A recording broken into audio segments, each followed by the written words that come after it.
Unlikely. God himself used many things that were previously pagan in order to teach us about him. Temples, priests, days of rest, feast days, harvest festivals, circumcision, sacrifices, prayers, music, incense, sacred documents, tithes, and many more things were all of pagan employ long before Moses wrote the Torah. We can see that once pagan always pagan is not something we get from the Bible. The phrase isn't in there, the implication isn't in there. Now consider the many inane claims that even Jesus himself came from pagan myths, and you will see that pagan similarities do exist, and that some people take this line of thinking to a wild extreme. So we are left with some choices: 1. Throw out the entire day because of a handful of incidentals. 2. Enjoy the day but abstain from the particular traditions that make us uncomfortable. 3. Enjoy the day and all of the traditions in their new, redeemed meanings. Now consider 1 Corinthians 8, where Paul attempts to soothe the conscience of people who make the claim we address in this question, regarding once pagan always pagan. Some people know Christmas decorations are nothing, while others are terribly afraid of these things defiling their conscience. Neither group is condemned by Paul, but both are commanded to live in peace and patience with one another.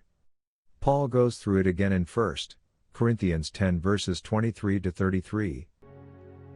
I have the right to do anything, you say, but not everything is beneficial.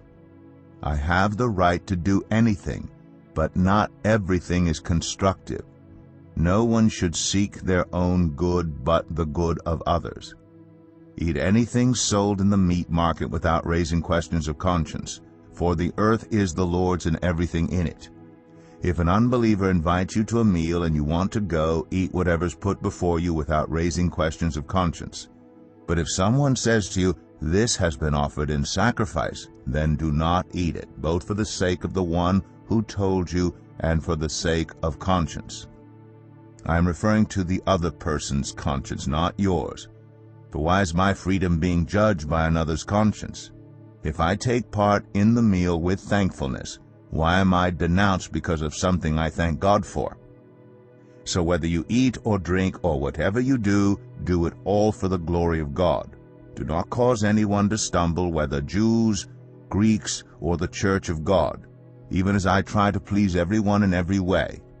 For I am not seeking my own good, but the good of many, so that they may be saved. And again in Romans 14 verses 5 to 13. One person considers one day more sacred than another. Another considers every day alike. Each of them should be fully convinced in their own mind. Whoever regards one day as special does so to the Lord.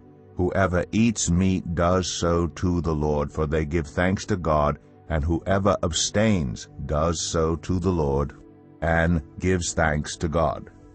For none of us lives for ourselves alone, and none of us dies for ourselves alone. If we live for the Lord, and if we die for the Lord. So whether we live or die, we belong to the Lord. For this very reason Christ died and returned to life, so that he might be the Lord of both the dead and the living. You then, why do you judge your brother or sister? Or why do you treat them with contempt? For we will all stand before God's judgment seat. It is written, "As surely as I live, says the Lord, every knee will bow before me, every tongue will acknowledge God." So then each of us will give an account of ourselves to God. Therefore let us stop passing judgment on one another.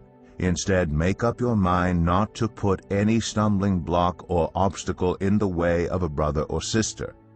Therefore, it is crystal clear that calling people pagan or Nimrod worshippers or whatever epithet is thrown around, from either side, is against the law of love and contrary to the Bible both in word and in spirit.